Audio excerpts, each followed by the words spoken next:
Hello, ramblers and gamblers. Josh Rosenthal here. Thanks for rating, subscribing, reviewing IG at Rambling and Gambling, and the old email, rambling and gambling podcast at gmail.com. Two guests today. First up, Yannick Ngakoue, stud defensive end now in the Indianapolis Colts. Before that, he was with the Raiders, Ravens, Vikings, and the Jags. And before that, he was an absolute beast at the University of Maryland. Go Terps. Yannick has an incredible backstory. I think he's going to be back in the Pro Bowl this year, and I'm really kind of honored he's doing the pod. He's actually talking to us from Colts training camp. He just got there. He's already doing an interview. Really good guy. After that, listeners know I like my wrestling. I had actually already asked Stat Guy Greg of the Cheap Heat podcast to come back on to talk about SummerSlam. Remember, SGG came on, killed our WrestleMania preview. He was so good. And then after this interview was already set up, Vince McMahon somewhat unexpectedly retires. He steps away from the business. I've got a ton of questions for SGG. And I will say this too, the Vince thing, that's not just a wrestling story. You don't have to be a wrestling fan to be interested in this one. That is a big story. It's a business story. It's all kinds of stuff. I've got a million questions for SGG. Let's get things started with Yannick Ngakoue. Yannick, my fellow Terp, what is happening, man? I can't tell you how much of a pleasure it is to have you on the pod. Man, I'm having a great day. I appreciate you so much for bringing me on. Go Terps. You know, I got it. Absolutely. And I got to be honest with you, Yannick. When I reached out to you about this week, I didn't even realize that you would be in camp already. And not only that, as I understand it, you've already caused a little bit of a commotion. Is it true that you have challenged defending rushing champ Jonathan Taylor, your new teammate, to a dance-off? Oh, yeah, absolutely, man. I saw the gift that he had, and he was a little stiff, but he's not stiff running the football, so I definitely want to challenge him to a dance, so see who's a better dancer. I think personally myself, being an Islander and African guy, so we'll see. I hope you post a clip on Instagram or something like that. I look forward to it. You guys are like 40 minutes outside of Indianapolis for training camp, right? Absolutely. We're roughly like 25 minutes, I would say. It's Grand Park. It's a great setup. We have everything we need, from ice tubs to the field perspective, food, table. Everything is perfect out here, man. Coach Frank and the organization, they did a great job of setting. Do you stay at training camp? Are you at your home? Actually, as far as training camp, we're staying in a hotel just to build that team camaraderie, and our player days off, we'll be able to go back home. But right now it's just being on a mission, being on a one goal as a team, and that's getting close so we can win games together. Okay, I've got some probably silly questions for you about this. I'm just a guy with a podcast. I've never been in an NFL training camp. First of all, you're a veteran. You don't have a roommate, right? You're solo in your room? Solo for sure. Yeah. You have any noisy neighbors or anything like that? No, actually, my first night spending the night at the hotel will be tonight. Yesterday was just a check-in day. So okay, I'll let you know. I'll text you and let you know how it went. Yeah, yeah. No, I need to know that. The food, how do you think training camp food's going to be?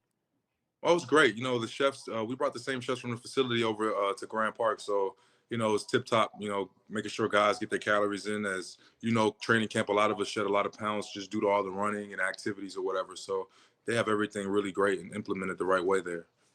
I know you just had a check-in day, and the first real day of campus today. We're recording this one Tuesday.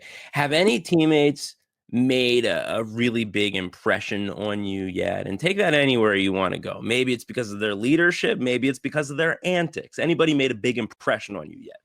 I would say JT, Jonathan Taylor. The reason why I say that is because we both have the same chiropractor in South Florida, and I wasn't aware of that until one day I walked in the office and I was seeing him getting adjusted. And why that makes a great impression to me is because he's a young guy already trying to take care of his body, which is going to allow him to have a very, very long career, God willing. You know what I'm saying? So I'm super, super impressed with him. Super impressed how he moves. He's super humble. You wouldn't know who he was because he talks to everybody openly. So that's a guy that really impresses me. Was that before you were traded to the Colts?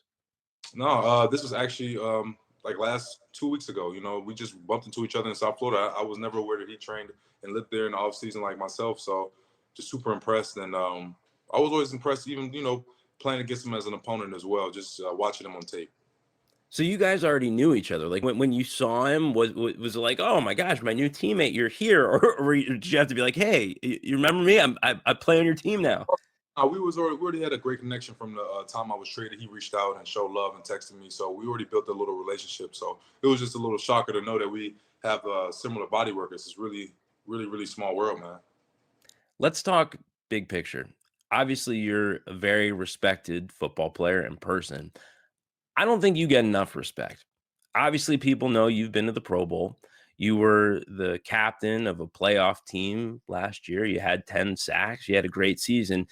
But I'm not sure casual fans really appreciate everything you do. For instance, I bet this surprises some listeners. There are just 5 players in NFL history who have had at least 8 sacks in each of their first 6 seasons. I'm sure you've heard this list. Here it is for the listeners: Reggie White, Derek Thomas, DeMarcus Ware, Aaron Donald, and number 5, Yannick Ngakoue.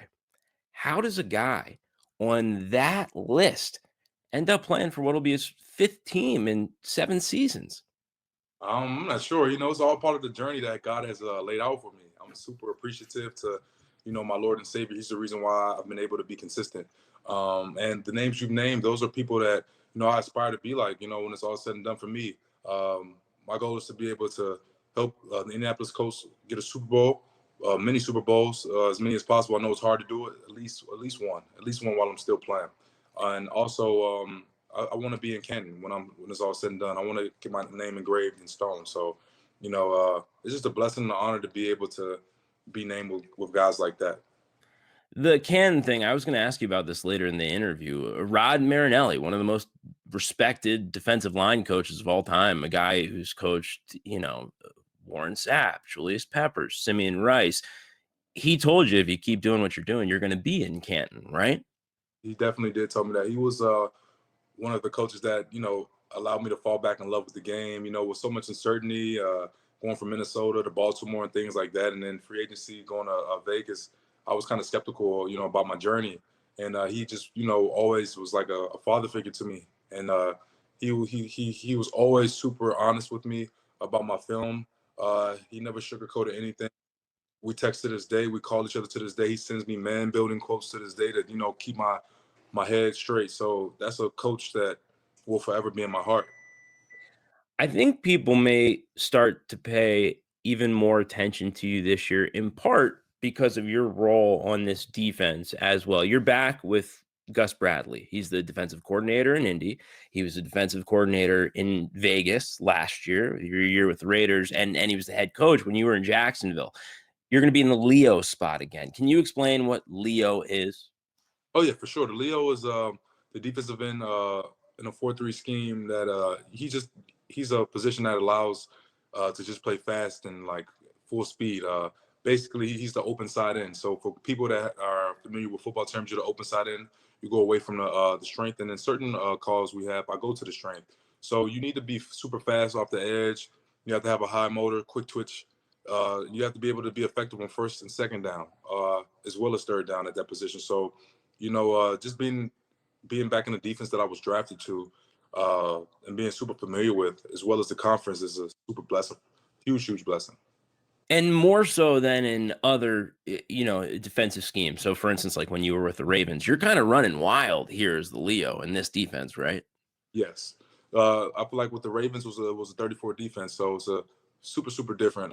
Standing up, and you know, certain times you have to drop things like that. Well, Gus allows you not to have to drop as much. He allows you just to pin your ears back like a track star, and just be able to go play football.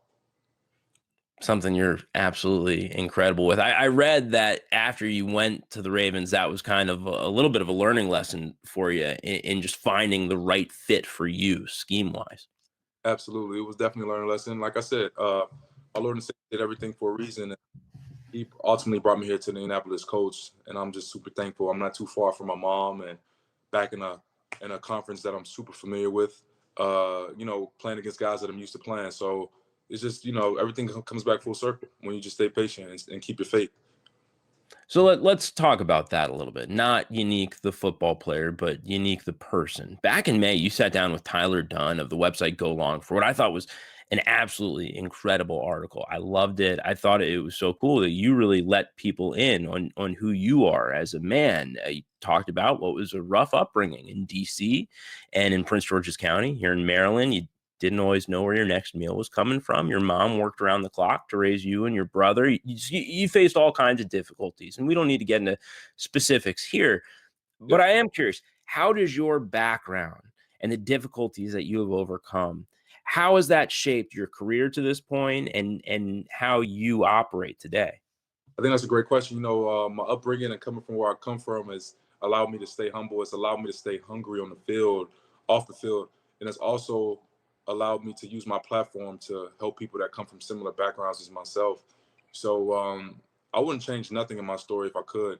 Everything was for a reason, and then that's in everybody that's walking this earth. Everybody has a story.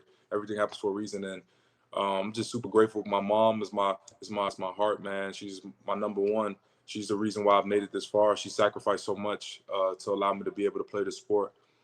So, going through what I've been through, man, I'm just so appreciative to be here, to be breathing, to be able to play football. So, I'm sure you're gonna have a place in Indy. You play for the Colts now. Is your home base still Prince George's County? oh, actually, I'm in South Florida now. You are. You're based in South Florida. Okay, gotcha. My training. But if I'm not mistaken, you still do a lot of philanthropic stuff here in the DC area, right? Absolutely, absolutely. We definitely doing some give back. So we helped out some families back home in DC, especially some single moms. It was called Everyone Home DC. Just basically, donated some money to collab with them and help out those single moms to be able to take care of their kids, whether it be food, whether it be daycare, whether it be school supplies, things of that nature. And like you said earlier, for me coming from a similar story situation, I understand how critical it is. To be able to have those things. So just being able to take part in that and being able to give back was really fulfilling to me.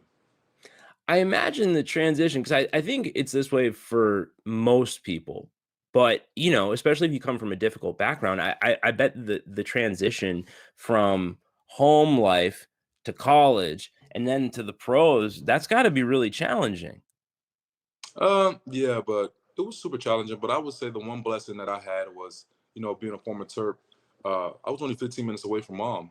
Mom was Yeah. 15, lived in the Largo, Maryland area. Still to this day, she lives in PG County. So, being able to have that foundation before I went to the pros was super critical for me, and it just kept me focused and it kept me aligned on the goal. Still tight with Coach Loxley in Maryland, right? Absolutely, that's my guy. That was my number one recruiting coach back when I was coming out of high school.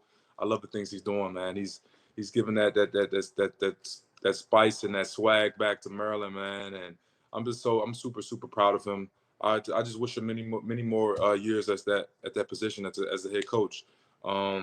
He brought in players like myself, Steph, guys that are still playing at a high level in the pros, and I just tip my hat off to him. Well, you guys are all representing Maryland very, very well, and I share your affinity for Coach Locks. I love the guy. Let's wrap this up. I've got a bunch of semi quick hitters for you, Yannick. This is a weird mix coming your way. Are you up for this? Let's do it. All right, number one. Who is the best trash talker you have ever played against?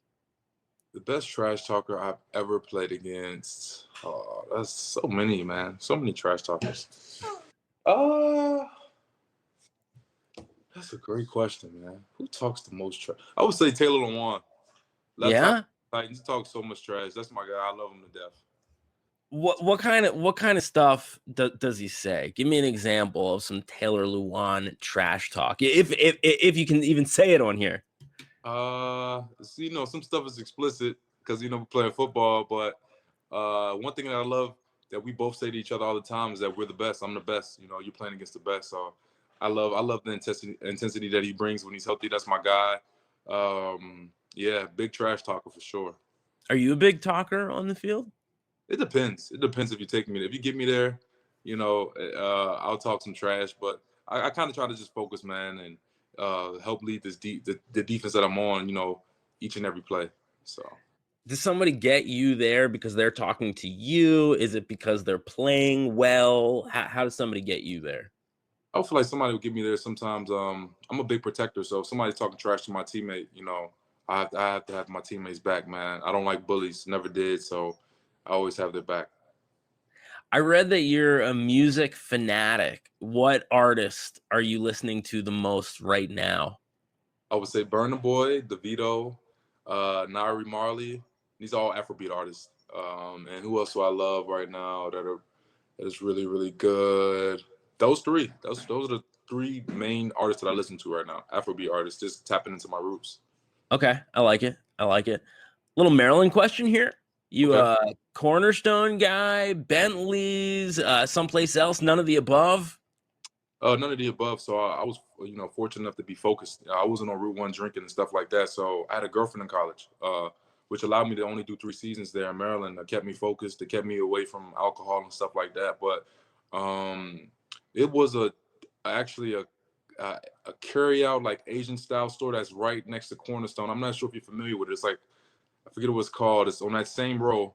And I used to go there and get some yum yum sauce on my fried rice with I forget the name. It's an Asian restaurant on the same. I think is that Bentley's? Yeah, it's right on Bentley's. It's connected to that to Bentley's. It's like probably 2 or 3 stores down. You know what my spot was? I'm spot? a Cluck You guy. Give me that nuclear sauce. Can't go wrong. How do they get the wings so big? I'm not sure. I think they shoot those wings up or something. But right? I love Nando's too. Nando's is excellent. Yeah, you can't go wrong with Nando's. Can't go wrong. Nando's wasn't there when I was there. I got a few years on you. It was actually like a pizzeria that was right there before Nando's, right? Yeah, I believe so. Yeah. A lot of people after Cornerstone and Bentley's would go there drunk and get pizza. Yes, I definitely did that once or twice. Let's see. You're at training camp. Okay, so that's what spurred this question. Back in the day, you're a rookie, young guy, what have you. Anybody ever mess with you a little bit of training camp? Did you ever have to pay a big bill for the older guys at a dinner, or did they make you sing in front of the team? Anything like that?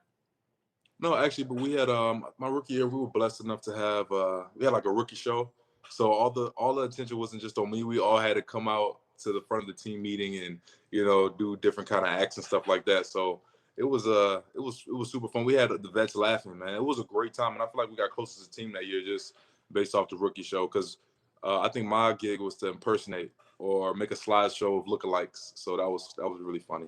Do you remember who you impersonated? I definitely don't, man. I was a while ago. I was 2016.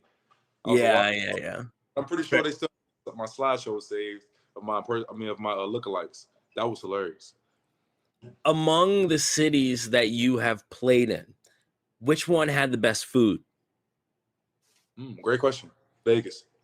Vegas is a good food town. What you like? What you get out there? I love Mr. Chow's. It's a great upscale Asian food. Also Catch. I love the bacon shrimp there. Oh my goodness. That's all I went there for was for the shrimp appetizer at Catch. So Vegas definitely, it's a foodie town. A lot of restaurants. Yeah, for sure. You're an Asian food guy. I like that. I am too. Oh yeah, for sure. I love Asian, I love Mexican. I love all cuisines for sure. Have you met Jim Irsay yet, the Colts owner? I haven't met him yet, but I've met Miss Carly, his daughter. Great, phenomenal person. Just such a sweetheart.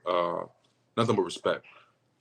Everybody says Irsay is a real character, so that's why I threw that one out there. What else, Yannick? What else do you want people to know about Yannick Ngakoue on the field, off the field, fun, serious, whatever? What do you want out there? I love dogs. I'm a dog lover. Love pups. Oh, 7, right? You got 7 as your dog? Yeah, he's a Belgian Malinois. He's a working breed. I love him because he's just like me, so super energetic, can't sit down, can't sit still. But I have a soft spot for pups, man, especially pups that needs homes and stuff like that. So, growing up, I've had puppies my whole life. So That's the soft side of me outside of football. You know what? I saw Seven on Twitter. Beautiful dog.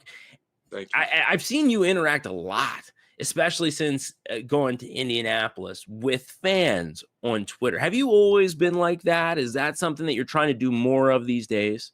Yeah, definitely. Something I'm trying to do more of these days. As we get older, you realize that it's bigger than football. It's about giving back. It's about interacting with the people that cheer your name each and every Sunday and that fight for you and go to battle for you. You know what I'm saying? So I just feel like it's my obligation as an Indianapolis Colt now to be able to engage my fan base and to be able to be touched by them.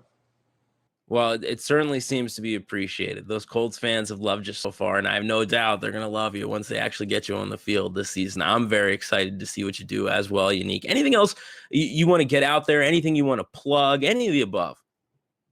Man, I'm just, if you're going through anything in life, just keep your faith. I just want to give that message out to whoever's listening to this, man. Just keep your faith in God and just always know that He's guiding your steps. Yannick Ngakoue, Indianapolis Colts defensive end, Maryland great. Go Terps. Thanks again, man. I can't wait to watch you tear it up all season long. I have no doubt you're back in the Pro Bowl this year. You're going to kill it. I'm excited to see what you do. Thank you so much, Josh. It was a pleasure. It is now my absolute pleasure to welcome back to the pod Greg Hyde, a.k.a. Stat Guy Greg, a.k.a. SGG, a brilliant attorney, and also the co-host of the Ringers Cheap Heat podcast. SGG, you think we have enough to talk about today, man? I mean, do we? I don't know, because has anything happened? What did we miss? All right, so at the top of the pod, I mentioned how you were already booked to come on the show, and then the Vince news broke. In case anyone isn't familiar, let me go through the background, and then you and I, Greg, will chop it up. Here's the deal. 76-year-old Vince McMahon, a guy who built the pro wrestling industry as we know it today, a guy who still had his hand in everything at WWE, down to the minute details, was already in hot water for allegedly paying millions to cover up accusations of sexual misconduct. And then in the past week, he retires, and the Wall Street Journal comes out and reports Vince actually paid out $14.6 million between 2006 and this year, 2022, and that the SEC and federal prosecutors have launched inquiries looking into the payments. SGG, I don't think I could even make up a wrestling story from scratch that's crazier than this. No. And Mae Young gave birth to a hand. Triple H had relations with a corpse. And I don't think any of that comes close to what we're seeing in the news right now for WWE. Just generally, I've got a bunch of specific questions, but just generally, what's your immediate reaction to this news? It's insane. It's early too. So like this is without any of the details. This is just the bare bones stuff. So it's like more is probably going to come out. I don't know if you mentioned it, but the Wall Street Journal is reporting that federal prosecutors are involved. The SEC is involved. So who knows what they're going to dig up? Because they certainly have more resources than a journalist just chasing down a story. So who knows what they're going to find? And once that happens, who knows? I don't even know what to say about once that happens. But he did step down, so at least the company has begun taking steps to distance themselves from Mr. McMahon, even though like 2 months ago they felt inseparable. Right. 2 months and the last 40 years, however long. Right now, we do know that Stephanie McMahon, Vince's daughter, has been named WWE's new chairwoman. She'll also be co-CEO alongside Nick Khan, and Stephanie's husband, Triple H, has taken over creative responsibilities. How do you think the product, the on-screen product, changes as a result, if at all? Yeah, minimal to no change, honestly, because Nick Khan does not have a hand in the creative. He might hire some of his guys. I know we saw Adnan Burke come on to commentate Raw. He was replaced by Jimmy Smith, and so Nick Khan might try to bring some people in to do some things, but I think it'll be minimal in terms of the creative. Because like you said, Triple H took over creative. Stephanie McMahon is chairwoman. And those two, more than anybody, sat under the learning tree of Vince McMahon. And they don't stay there if they don't at least buy into some of those philosophies, some of those lessons, some of those practices. So because those are the two that are in these roles that Vince himself held so tight for my entire life, the entire life of the WWE since he bought it from his dad, because it's those two, I don't expect too many drastic changes because, again, like I said, they are students of Vince McMahon more than anything else. Yes, they have their own ideas. No, they're not going to be puppets and just trying to do what he would have wanted them to do. I think they know that they benefit more from maintaining that separation between Vince McMahon and WWE, but they still sat under that learning tree for so long that I don't think we see very many changes. I think they do push the envelope and try to entertain in different ways while staying very close to the core values and philosophies that Vince instilled in them after all these years. Despite the extremely serious nature of the allegations against Vince, I still find it hard to believe that Vince, being the legendary control freak that he is, has just made a quick, clean break from the company. Do you think it's possible maybe he's still weighing in via Stephanie, via Triple H, and still actually does have some input behind the scenes? Absolutely not. Not with the board lurking around, not with SEC lurking around, not with the federal prosecutors lurking around. Vince. You think this is real? This is real deal. He's out of the picture. Oh, if he loves WWE, he is. I think so. And listen, Vince, above all else, has stated that he always did what he thought was best for business. That went from screwing Brett to bringing Brett back to getting rid of Hulk Hogan when his popularity started to decline, to bringing him back even though Hulk Hogan tried to put him out of business, to getting rid of Hulk Hogan again, bringing him back when he tried to put him out of business again at TNA, bringing Warrior back for a victory lap in the Hall of Fame after all those years and all that animosity, a bunch of lawsuits, bringing back Bruno Sammartino. If it's best for business, Vince will do it. And this time, what's best for business is Vince getting up out of the chair, passing the reins and the controls to Stephanie McMahon and Nick Khan and Triple H. And I think he knows that it's best for him to step away and stay away in a real way, especially with the prying eyes of the federal prosecutors, the SEC, and the board of directors. Okay, let's say Vince truly is retired. He is not a part of WWE. He's got a lot of free time on his hands all of a sudden. This doesn't seem like a feet up on the beach reading a book type of guy to me. How do you think Vince spends retirement? I mean, if Conrad comes calling, maybe we get a podcast. I don't know. I don't know. He's got to do something though, right? He has to, because like you said, he's a workaholic, man. Everything we know about Vince is that he puts in an insane amount of hours into WWE and then works out.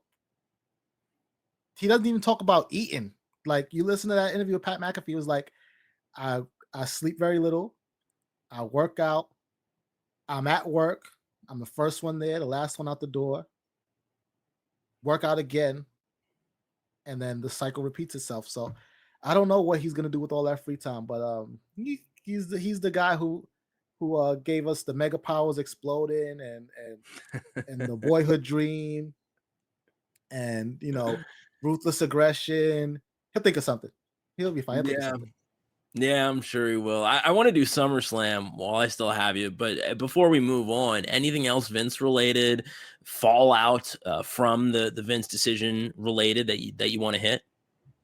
I think there's more to come, and I think this is a conversation that we're definitely probably going to revisit, whether on this podcast or privately, because, like you said, they announced on Monday, which was yesterday when we were recording this, that the SEC and federal prosecutors are involved. And that's a new piece of information that no one had and no one knows what that means yet or what that is gonna mean. So I think when we find out, that people will be talking a lot more. So yeah, the last thing I can say on this is that this story is not over. We're in chapter 1. I think that's a really good point. All right, SummerSlam, second biggest event on the WWE calendar. It's this Saturday in Nashville, Tennessee. You're heading down there tomorrow, right? Yes, I am. I'm thinking we Yes, do I this am. the same way we did our WrestleMania preview, which, by the way, people absolutely loved. You killed it. You were the first person who said, "Oh no, they're bringing back Stone Cold. This is going to be a real deal match," and boy, did it deliver. I nailed it. I mean, listen, man, he wasn't gonna show up just to. They put him in the main event, and I think that's what said to me that we were in for a show, because there was no way. Yes, Monday Night Raw has ended many a times. SmackDown has ended many a times with a talk show segment, a promo, whatever. I cannot think of a pay-per-view that ended with a promo, and I didn't think they were going to start with night 1 of WrestleMania. Yeah, well, you nailed it. Let's see if you can do it again. First up today, your guy, the tribal chief, Roman Reigns, minus 500 favorite against Brock Lesnar. Minus 500 means you'd have to risk $500 just to win $100, to profit $100. So he's a pretty big favorite, Roman Reigns is. And by the way, for anyone who didn't, and right, okay, give me a second here. You can't wait. You can't even wait. You're licking your chops to talk about your guy here. Continue. Please continue. I just want to know, for anybody who didn't listen to this last time, yes, there are actually odds offered on wrestling. I don't know anyone who bets them. Certainly no credible legal U.S. book is going to take it. We just use the odds for the purposes of this discussion. Nevertheless, take it away. Roman, Brock, what do you think? Roman Reigns. I mean, listen, it's a last man standing match. I know that favors Brock. Let's be real. As powerful as Roman is right now, last man standing favors Brock. But that also means that there's no DQ. Roman has a lot of enemies, but Roman also has 2 very capable, formidable allies in the form of the Usos. Sami Zayn, the honorary Usos, is always lurking around. There's nothing to stop the 3 of them from getting involved. Jumping Brock, keeping him down for 10. Roman Reigns. Do you think we see a Money in the Bank cash in? I don't. Theory is crazy. He's not stupid. I don't think he tries to cash in on Roman or Brock, even though last man standing stipulation sets it up quite nicely for Theory to come in and pick the bones of whoever survives. I think that the briefcase is something we see hang around for a longer time than just this Saturday. I don't think we see a cash in. I'll tell you this. I don't know if WWE has any interest in making it at least appear as though they've made a drastic departure from the Vincent K. McMahon days. But if they wanted to, given that Austin Theory was Vince's guy, kind of both on and off screen, they could have him cash in only to get squashed immediately. It would make quite the statement, wouldn't it? It would, but I think again that everyone was in on these meetings when Vince McMahon would pitch for Austin Theory, so they know what Vince saw in him, and possibly they see it too. If they don't, then sure, the briefcase comes off him in spectacular fashion. But I think they do, and I think that a cash in, this is not the time for a cash in. As much as he's teased it and said that he will, I don't think we get it on Sunday at SummerSlam. Celebrity box. Yeah, no, I got what you're saying. Celebrity boxer and YouTuber Logan Paul is back. He's a crazy heavy favorite, minus 1,500 against The Miz. No way he's losing. I do think it's really interesting, SGG, that WWE appears to be trying really hard to make him a face, to make him a good guy, but the crowds don't seem to be going for it. Well, because they know about Logan Paul. They've heard of him too. You brought him in because people know who he is. So what do you think people know? You know what I mean? They know everything that everybody else has heard about him, and it doesn't really make him. It doesn't lean babyface, is what I'll say. But in terms of him being the favorite, I think that's a mistake. I think whoever's making those odds seem to be buying into the concept that he's a celebrity, he's going to get the red carpet treatment. But it was also pointed out that he signed a contract for multiple matches across I don't know how long.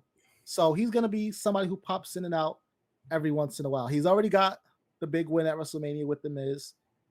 Miz embarrassed him to set up this match at SummerSlam. Miz has some muscle, and I think that's the part that these odd makers are overlooking is that Tommaso Ciampa is right there in the wings, and over the past few months has shown no issue with attacking whoever on behalf of Miz and Maurice. And so I don't Logan Paul just doesn't have that. I mean, his brother is also a celebrity YouTuber and boxer, but his brother hasn't been around for him yet. So I don't know. Maybe he shows up at SummerSlam, and if he does, that changes things. But if not, then you want your money on the Miz, especially if you can find a sports book that's going to take this bet with the Miz as the underdog. You want your money on the Miz. I love this. You've got the Miz going over Logan Paul. Oh yeah. Okay. Oh, yeah. All right. That's a big prediction. I really like that one. One more of these matches, and then I've got some more questions for you. SmackDown Women's Champion Liv Morgan, 2-1 favorite against Ronda Rousey. I was a little surprised to see Liv favorite here. I was too, because it's Ronda Rousey. I mean, right. Yes, it's scripted, and yes, they have stories to tell, and maybe Liv might make for the better protagonist in a story, but it's still Ronda Rousey.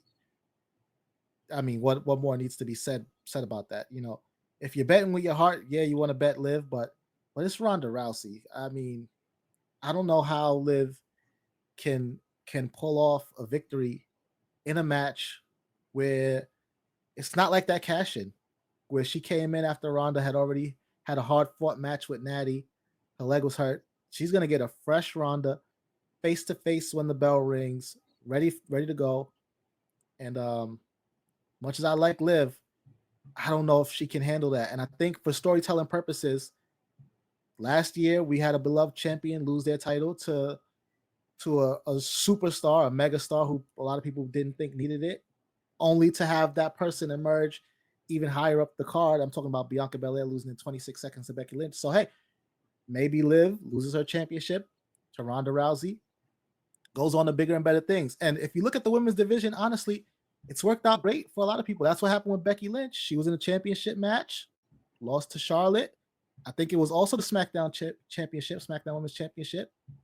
And she's still a megastar to this day from what started with that SummerSlam loss. So maybe they go back to the well, but I'm going to go Ronda Rousey just off the sheer dominance of her life.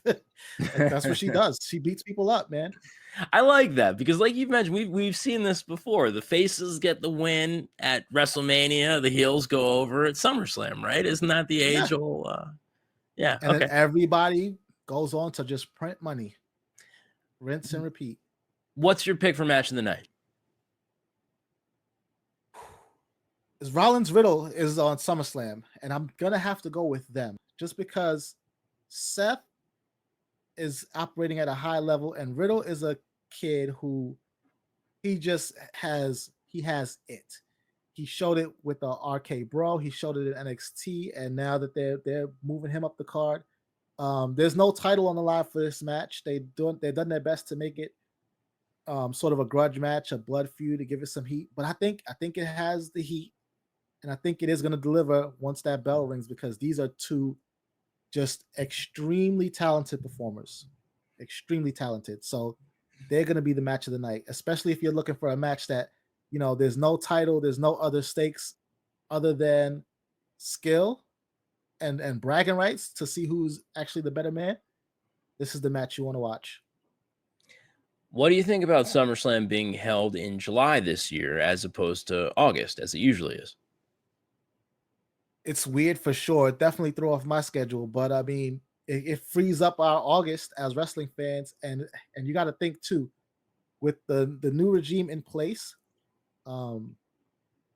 Yes, SummerSlam is the first pay-per-view without Vince McMahon, the first premium live event without Vince McMahon, but truly, from a storytelling perspective, Clash at the Castle is going to be the one where Triple H is completely in control of the creative, and he puts those pieces together for that premium live event.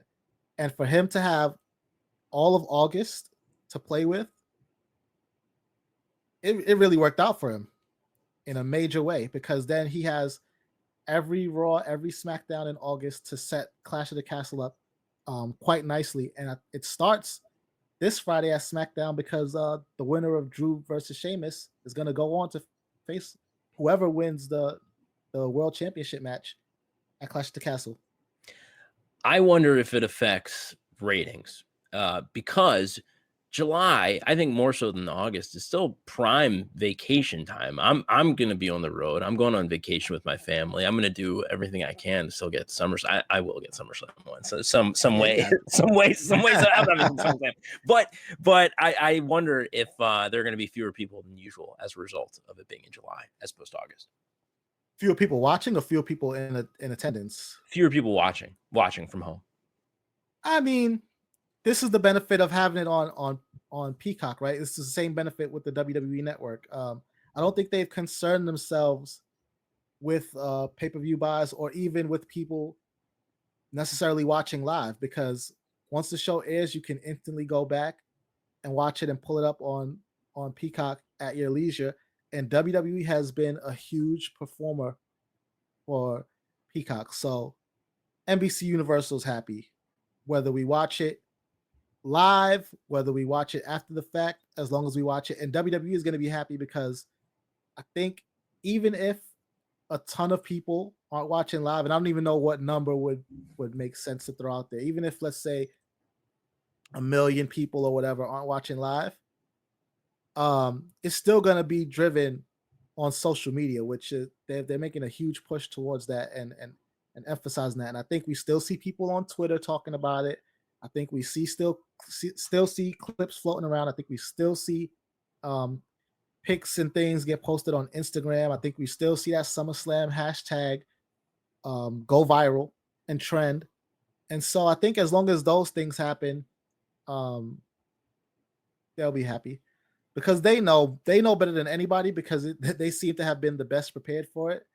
They know the fact that the world has changed and people's viewing habits have changed, and so that they're not necessarily concerned with everybody sitting down at one time watching it. As long as you go to that streaming app and you get those streaming numbers up for the event by the end of the weekend, I think that's all they care about. And I think they are going to hit whatever markers they have internally for SummerSlam. I think I know the answer to this one, but you're heading down to Nashville. Are you a country music fan, SGG? I am not. I obviously try to stay tapped into some of the hits, and then when you hear names like Kane Brown and this person, that person get thrown around, you pay attention. But I'm not a big country music fan. I would be lying if I call myself a fan. I'm aware, but I'm not a fan. I should say that. Well, here's why I'm asking. Do you think we get a rendition of "With My Baby Tonight" on Saturday?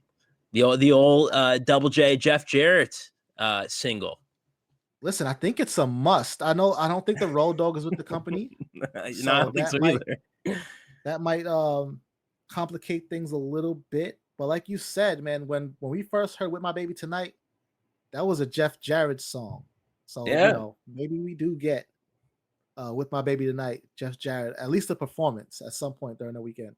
I will say this: I would bet that we at least get him hitting somebody over the head with a guitar on Saturday night. Oh yeah. It's just about who. I don't know if it's going to be one of the Street Profits or one of the Usos, but somebody's going to be called Slapnuts by the end of the night, and then the guitar's going to get smashed over the head. Yeah. Speaking of, real quick, because I want to wrap this up. Jarrett is also he's the, for anyone who doesn't know, he's a special guest referee for the tag team championship match at SummerSlam, but he's also at a different event in Nashville, what's being billed as 73-year-old Ric Flair's last match. Jeff Jarrett is involved in that. Do you have any interest in this? Are you going to be watching that as well, SGG? I do have interest in this. I'm so curious to see how this turns out. I think everybody in the wrestling world has their eye on this for one reason or another. Some of them quite morbid, but still just watch, I guess. But yeah, Jeff Jarrett now finds himself, he's going to be refereeing one match and then competing in another match. And I'm very curious to see how this is going to turn out. It looks like they built out a whole card for it too, so it won't just be the Ric Flair and Andrade versus Jay Lethal Jeff Jarrett match. It's going to be a few matches on that card, so it's going to be a whole event. And yeah, but you can't go to Nashville without getting Jeff Jarrett involved, though. So I think it made sense for both WWE and Conrad and Ric Flair and everybody to get Jeff Jarrett involved in all of this.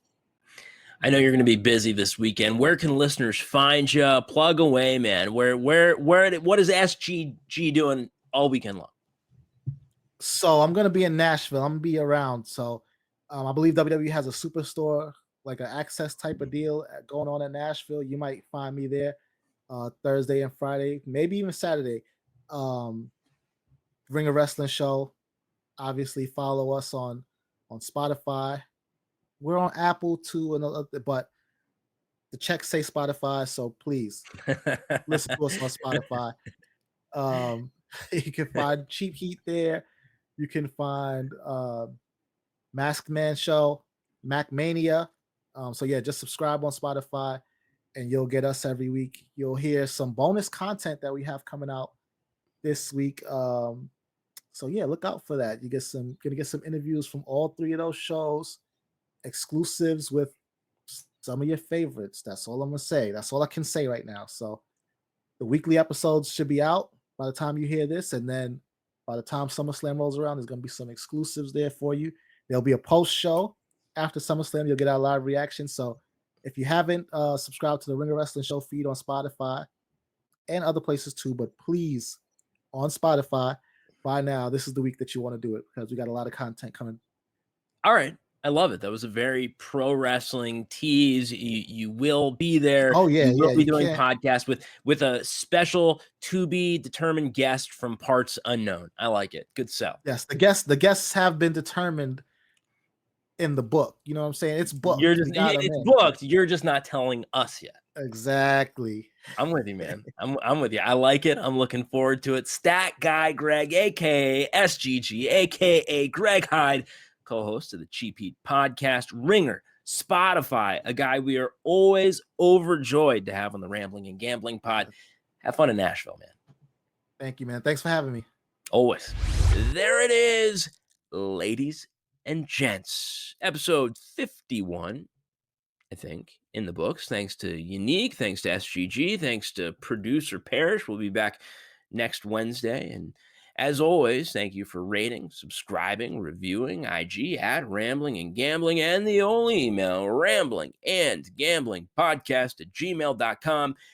Everybody, have a great week.